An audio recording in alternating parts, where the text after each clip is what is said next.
Hola, buenos días, tardes, noches con todos cuando lo vean. Vamos a continuar con nuestra lectura de La ridícula idea de no volver a verte. Esta es la entrega 17 y continuamos así. La gran Alice Munro tiene un cuento, Los muebles de la familia, en donde la protagonista, una muchacha joven que va a comer a casa de Alfrida, una tía cincuentona a la que apenas trata. Sentado a la mesa está también la pareja de su tía, Bill, quien tras pasarse medio almuerzo sin decir nada, de pronto suelta una perorata sobre lo mucho mejores que son las verduras congeladas en comparación con las naturales. Parecía casi contener el aliento, como ante un hijo que echa a andar sin apoyo o a hacer su primer intento en la bicicleta, dice Munro. A continuación, la tía mira a la muchacha esperando que intervenga tras las palabras de Bill y la protagonista, narradora, escribe: si yo no decía nada no era por grosería o aburrimiento, sino porque no entendía la obligación de hacer preguntas. Las preguntas que fuesen para animar un macho tímido a que conversara, sacarlo del ensimismamiento y establecerlo como un hombre de cierta autoridad y por lo tanto como hombre de la casa. No entendía por qué Alfrida lo miraba con una sonrisa tan ferozmente alentadora. Qué delicioso párrafo sobre el débil Bill y la protectora Alfrida. Me he topado con este relato por casualidad en el libro que estoy leyendo mientras redacto este capítulo. Otra coincidencia. Y sí, por supuesto, claro que hay mujeres atroces, malas y violentas, brujas como Jean y Langevin, que no solo no miman a sus hombres en absoluto, sino que intentan humillarlos, castrarlos, destruirlos. Hay féminas perversas de la misma manera que hay varones brutales que apalean o matan a sus esposas. Cuando hablo de nuestro instinto de protección, me refiero a la generalidad, a la manera en que la mayoría de nosotros tratamos a los hombres a quienes amamos. En fin, es posible que la debilidad que creemos apreciar en ellos no sea más que un espejismo. Puede que nos fuera a todos mucho mejor si dejáramos de sobreprotegerlos. Pero lo cierto es que también hay muchos hombres que parecen percibir esa supuesta fragilidad. Recuerdo una maravillosa serie de chistes del humorista Forges. Estaban protagonizados por una pareja tierna y deliciosa. Mariano, un personaje pequeñito de grandes narizotas, gafas y 2 pelos en la cocorota. Y su esposa, Concha, enorme vallenato de cabello escarolado por la permanente. Dime si esto no es una perfecta representación gráfica de la debilidad de los hombres. Marie Curie siempre fue una mujer fuerte, muy fuerte, y se diría que siempre vio a los hombres un poco como niños necesitados de comprensión y cuidados. En su diario narra una escena conmovedora sucedida en esos últimos días en que los Curie pasaron juntos y felices en Saint-Remy. Las charcas estaban medio secas y no había núfares, pero las aulagas habían florecido. Las contemplábamos admirados. Llevábamos a Yves, primero uno y luego el otro, sobre todo yo. Nos sentamos junto a una garbera y yo me quité el enagua para que no te sentaras en el suelo sin nada. Me trataste de loca y me reñiste, pero yo no te hacía caso. Me daba miedo que enfermaras. Desde luego Pierre estaba muy enfermo y Marie muy preocupada. Pero aún así, la escena muestra una deliciosa inversión de papeles con Madame Curie siendo el gentil hombre galante que en vez de arrojar su capa sobre un barrizal, extiende sus enaguas.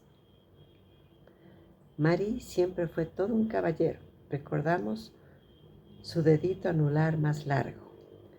Eve incluye 2 párrafos en su libro que muestran la debilidad de su padre y que tienen mucho menos encanto. En el primero dice: a pesar de su dulzura, Pierre era el más posesivo y celoso de los maridos. Estaba tan acostumbrado a la presencia constante de su mujer que la más pequeña desaparición de ella le impedía pensar libremente.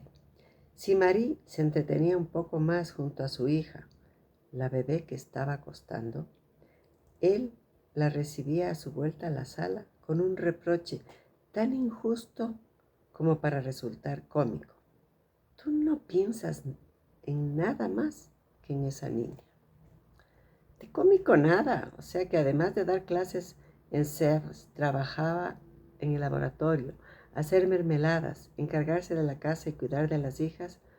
Marie tenía que llevar a Pierre en brazos. El otro comentario es aún más inquietante. Si Marie, por lo general muy poco habladora, se permitía a sí misma discutir apasionadamente un punto científico en una reunión de hombres de ciencia, se le podía ver enrojecer, interrumpirse, turbada y volverse hacia su marido para dejarle a él la palabra. Así de viva era su convicción de que la opinión de Pierre era 1000 veces más preciosa que la suya. Y un cuerno. Y por eso se turbaba y por eso enrojecía. No, lo que sucedía es que de repente recordaba que estaba presente su marido y entonces se apresuraba a darle paso para que no se sintiera herido, para que no viera peligrar su lugar de hombre de autoridad, como diría Alice Munro. Seguro que luego la contemplaría mientras hablaba con una sonrisa ferozmente alentadora. Y sí, Marie protegió a Pierre, que sin duda fue el hombre más hombre que pasó por su vida. Un tipo más o menos sólido. Es probable que aún se sintiera más impelida a sobreproteger a individuos obviamente más débiles. En su juventud comprendió, perdonó y excusó durante años las dudas y flaquezas de Casimir, y ahora volvía a colocarse en el mismo lugar frente a Paul Langevin. Tú y yo somos duras, él es débil. Cuantísimas veces a lo largo de la historia las mujeres han dicho o han pensado esto mismo.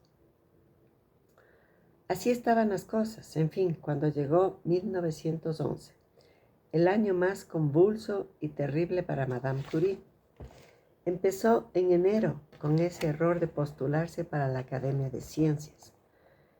Quizás fuera, quién sabe, una forma de coquetear ante Langevin, pero se equivocó al colocarse en ese lugar de riesgo, porque como ya hemos contado, además de no ser elegida, sufrió la primera andanada de ataques sensacionalistas de la prensa. En Semana Santa, Jean contrató a un detective que consiguió robarle a Paul las cartas de Marie. Langevin sería un cerebro para la física y matemáticas, pero se diría que era bastante idiota para la vida real. Son las cartas cuyo contenido antes hemos citado. Un material sin duda muy íntimo que Jean amenazaba con publicar. Langevin, frenético, se marchó de su casa, pero volvió a las 2 semanas. Es de imaginar la desesperación, el temor y el agotamiento nervioso de Marie durante esos meses. En otoño, tanto Marie como Langevin coincidieron en Bruselas como invitados del primero de los prestigiosos congresos Solvay, unas jornadas en las que se reunían los mejores científicos del momento a debatir y compartir sus trabajos. El congreso se celebró el 30 de octubre al 3 de noviembre y junto a varios premios Nobel habidos y por haber, como de Broglie, Einstein, Perrin, Lorentz, Nernst, Planck y Rutherford. En total había 21 cerebros privilegiados. y Marie Curie era, por supuesto, la única mujer. Hay una foto maravillosa y conmovedora en la que se la ve muy sola y muy fuera de lugar entre tanto prohombre de cuello almidonado. Mientras la mayoría de los imponentes varones miran directamente al objetivo de la cámara y a la historia, Marie está embebida y no se sabe qué sesuda cuestión con Poincaré, que se encuentra a su izquierda. A su derecha, también concentrado su gran amigo Perrin. Detrás de Marie está el robusto Rutherford, uno de los pocos presentes que muestran una expresión normal y alegre. Y los dos hombres a la derecha de la foto son Paul Langevin y un jovencísimo Einstein, que conoció a Marie en ese congreso. A Langevin se le ve bastante distraído. Se diría incluso que está tenso y pensando en otras cosas, lo cual no me extraña sabiendo lo que tenemos. También está colocado cerca de Marie. Me imagino lo que serían esos días del primer Solvay. ¿Se atreverían a corretear de madrugada por los pasillos del hotel? No parece muy probable, dado el problemón que tenían encima. Pero ya se sabe que la pasión es la pasión y que siempre ha sido origen de las mayores y más impensables locuras, hasta en las personas más templadas. Además, tampoco tenían tantas oportunidades de verse con tranquilidad y a salvo de la loca de la mujer. Y por otro lado, ¿no crees que les resultaría excitante la pomposa gravedad de la reunión? Ser amantes y frotarse en secreto por las noches, el uno contra la otra, llegar a esas solemnísimas reuniones con las huellas de los besos, aún ardiendo en la piel, y fingir que no pasaba nada. Por eso está Marie Curie tan aparentemente concentrada en el trabajo y en el pobre Poincaré. Por eso Langevin está tan ausente. En su riguroso libro sobre Madame Curie, Sánchez Ron explica que en ese primer congreso acudió 6 más. La científica se limitó a participar en los debates que seguían a las presentaciones y reproduce alguna de sus intervenciones. Marie decía cosas como esta: ¿puede existir de una manera absoluta una ligadura rígida? No parece posible. Desde el punto de vista de la teoría cinética ordinaria, admitir que, por una parte, las moléculas son absolutamente rígidas en los gases diatómicos y que, por otra parte, esta rigidez desaparezca progresivamente cuando pasan a estados más condensados. Y como esta. ¿Se puede entonces intentar imaginar mecanismos que permitan interrumpir esta emisión de un elemento de energía? Es probable entonces que estos mecanismos no sean en nuestra escala y serían comparables a los demonios de Maxwell. Permitirían obtener desviaciones a partir de las leyes de radiación previstas para la estadística, al igual que los demonios de Maxwell permiten obtener desviaciones a partir de las consecuencias del principio de Carnot. ¡Wow! No entiendo nada, pero ¿cómo suena? Imagínate decir y debatir todo eso mientras tienes al lado el codo de Langevin. Hablar de la rigidez de los gases diatómicos y no atreverte a mirar a sus ojos como carbones. Mejor concentrarse en el bueno de Poincaré. Mencionar las desviaciones provocadas por los demonios e intentar no pensar y no sentir el calor que irradia el cuerpo de tu amante 3 sillas más allá. Sí, tuvo que haber cantidad de desviaciones y muchísimos demonios en ese primer Solvay. El esplendor y la angustia de la pasión. Inmediatamente después todo estalló. Devastación total, fue como una bomba de neutrones. El 4 de noviembre, al día siguiente del cierre del Solvay, el periódico Le Journal sacó un reportaje titulado Una historia de amor, Madame Curie y el profesor Langevin. Se decía que la mujer de Langevin poseía cartas que los incriminaban y que Marie era una comehombres, que había destrozado un matrimonio con 4 hijos. Sabíamos de este affair desde hace varios meses. Habríamos continuado manteniéndolo en secreto si el rumor no se hubiera propagado ayer, cuando los 2 actores de este relato habían huido, uno abandonando su casa, su esposa y sus hijos, la otra renunciando a sus libros, su laboratorio y su gloria. Añadían delirantemente. Cuando Madame Curie regresó a su casa en Sceaux, a donde se había mudado tras la muerte de Pierre, se encontró con una muchedumbre furiosa que arrojaba piedras contra las ventanas, aterrorizando a las niñas, por entonces de 14 y 7 años. Marie tuvo que coger a sus hijas y salir huyendo. Se refugió en casa de su amigo, el matemático Émile Borel, director científico de la Escuela Normal Superior, que les dio cobijo, aunque el Ministerio de Instrucción Pública amenazó con echarle si lo hacía. La gente parecía haberse vuelto loca. En un par de días, la noticia se convirtió en un escándalo mundial. Empezaron a decirse verdaderas barbaridades sobre Marie, entre ellas que la relación con Langevin había empezado mientras Pierre vivía y que por eso el marido se había suicidado arrojándose bajo las ruedas del carro. L'Intransigeant publicó que la capacidad científica de Marie había sido sobrevalorada y con quien había que simpatizar era con la madre francesa, que solo quería cuidar a sus hijos.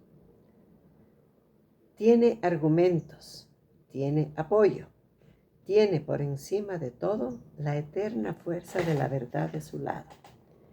Ella triunfará. Emergió como un torrente ese rasgo tan terrible de cierta parte de la sociedad francesa, el chauvinismo, el antisemitismo, el odio y desprecio al diferente. Como escribió Yves con amargura, la tacharon sucesivamente de rusa, de alemana, de judía, de polaca. Era la mujer extranjera que había llegado a París como una usurpadora a conquistar una elevada posición de una manera impropia. Pero cada vez que Marie Curie fue aclamada por su talento en otros países, cuando le dedicaban elogios nunca escuchados antes, entonces inmediatamente se convertía en los mismos periódicos y con la firma de los mismos periodistas en la embajadora de Francia, en la pura representación del genio de nuestra raza y en una gloria nacional. Miré aterrada ante la posibilidad de que las cartas fueran publicadas. Sacó un comunicado en Le Temps. Considero que todas las intrusiones de la prensa y del público en mi vida privada son abominables. De ahí que piense emprender rigurosas acciones judiciales contra toda publicación de escritos que me sean atribuidos. Añadía que sostener que Langevin y ella habían desaparecido era una loca extravagancia, ya que toda la comunidad científica sabía que habían participado en un congreso en Bruselas. Y acababa diciendo con valerosa dignidad: no hay nada en mis actos que me obligue a sentirme disminuida. No añadiré nada más. Para aumentar el increíble caos de esos días, resulta que en la misma semana en que salió la noticia en Le Journal, Marie recibió un telegrama en el que se le comunicaba que le habían concedido el Premio Nobel de Química. Nadie hizo caso del galardón en medio del escándalo. Muchos antiguos amigos y colegas científicos se habían puesto contra ella. Paul Appel, decano de Ciencias de la Sorbona, intentó que un grupo de profesores de la universidad exigieran a Marie Curie que abandonara Francia. Al final desistió en su propósito porque su hija Marguerite, esposa de Émile Borel, le amenazó con no volver a verle si seguía adelante. Marie también tuvo apoyos, por supuesto, de Perrin, de Jacques Curie, el hermano de Pierre, de André de Vierne y los Borel. Recibió una afectuosa carta de Einstein. Siento la necesidad de decirle lo mucho que admiro su espíritu, su energía y su honradez. Me considero afortunado por haberla podido conocer personalmente en Bruselas. Siempre agradeceré que tengamos entre nosotros a gente como usted y como Langevin, genuinos seres humanos de cuya compañía uno puede congratularse. Si la chusma sigue ocupándose de usted, deje sencillamente de leer esas tonterías. Que se queden para las víboras para las que han sido fabricadas. Los consejos del joven físico eran fáciles de decir, pero muy difíciles de seguir, sobre todo cuando el 23 de noviembre se publicaron amplios extractos de las cartas en el diario Le Offre, con el título Los escándalos de la Sorbona. Lo más interesante y más desesperante es comprobar cómo la mala de la historia era Marie. Nadie le pedía a Langevin que abandonara la universidad, aunque en realidad el adúltero era él.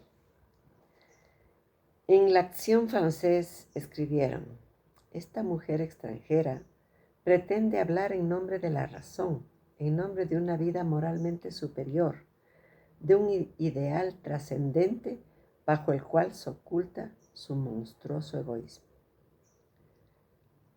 En nombre de lo anterior, dispone a su antojo de esa pobre gente, del marido, de la esposa y de los hijos. O sea que Paul Langevin no era más que un pobre hombre engañado por una arpía. Un periodista llamado Gustave Doré escribió que Langevin era un palurdo y un cobarde, y Paul le retó en duelo. Fue un desafío absurdo. Terry no levantó la pistola porque dijo que no podía matar a un científico tan valioso, y Langevin bajó su arma sin disparar porque hubiera sido un asesinato. Hubo otros 4 duelos más motivados por el escándalo, ninguno con consecuencias fatales. El caso se estaba convirtiendo en una especie de ópera bufa. Entonces Marie recibió un escrito de los Nobel en el que se le pedía que no fuera a Suecia a recoger su premio. Era un acto brutal que mencionaba las cartas de amor publicadas y el ridículo duelo de Langevin. Y añadían, si la Academia hubiera creído que las cartas podían ser auténticas, es muy probable que no le hubiera concedido el premio. La respuesta de Marie en esos momentos tan terriblemente duros fue grandiosa. La acción que usted me recomienda, que parece que sería un grave error por mi parte. En realidad, el premio ha sido concedido por el descubrimiento del radio y el polonio. Creo que no hay ninguna conexión entre mi trabajo científico y los hechos de la vida privada. No puedo aceptar por principios la idea de que la apreciación del valor del trabajo científico puede estar influida por el libelo y la calumnia acerca de mi vida privada. Estoy convencida de que mucha gente comparte esta misma opinión. Me entristece profundamente que no se cuente usted entre ellos. ¡Wow! Me siento tentada de levantarme de la silla y ponerme a aplaudir. ¡Qué dignidad y qué temple! Naturalmente fue a recoger su Nobel. Y esta vez fue ella quien hizo el discurso de aceptación. Dijo que el galardón era un homenaje a la memoria de Pierre Curie. Y después de esa gesta increíble de haber arrastrado de pie y con la cabeza alta el linchamiento público durante semanas, de haber peleado por el Nobel, de haber ido a recogerlo, Marie Curie se rompió. Estaba destrozada. Piensa en su carácter orgulloso y obsesivo y en la cruel tortura que el bochornoso escándalo debió de suponer para un temperamento así. Piensa también en el desgarro de su corazón enamorado, que veía destruida la relación con Paul. Y piensa en su estado físico, ya considerablemente maltratado por las radiaciones. cayó en una profunda depresión, la peor, la más negra de su vida. Marie fue empujada al borde del suicidio y de la locura, escribe Yves. Le internaron en un hospital con una crisis renal y un par de meses después fue operada de un riñón. Pero lo peor era que Madame Curie no quería vivir, se negaba a comer y adelgazó 9 kilos, llegando a pesar 46, y era una mujer alta. Trasladó a sus hijas a una nueva casa en el centro de París, porque su sol estaba permanentemente cercado por mirones, y las dejó allí a cargo de una institutriz. Después desapareció. Durante casi un año, Marie no trabajó ni vio a sus hijas. Anduvo refugiada por diversos sitios, en balnearios, en casas de campo alquiladas. Se registraba con nombres falsos. En 1912 fue un año quemado, desesperado. El año de la devastación. Luego, su increíble valor y su entereza consiguieron ponerla nuevamente en pie. En 1913 ya estaba otra vez trabajando en su laboratorio, pero de alguna manera nunca volvió a ser la misma. Creo que decidió envejecer.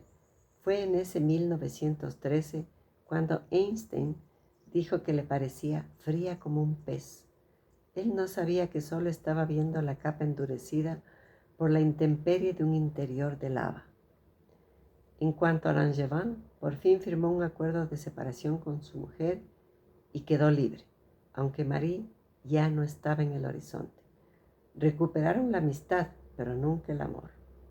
Sin embargo, rizando el rizo de la vulgaridad y del ridículo, 3 años después del matrimonio se volvió a reconciliar. Y Paul, claro está, se echó otra amante. Convenientemente anónima esta vez. No se puede decir que la vida sentimental de Langevin fuera lo que se dice admirable. Qué perfecta muestra de debilidad. Pero espera, que aún hay más. Varios años después tuvo una hija ilegítima con una de sus antiguas estudiantes. Todo muy tópico. Y le pidió a Madame Curie que le diera a la chica un trabajo en su laboratorio. ¿Y sabes qué? Marie se lo dio. Aquí terminamos el capítulo.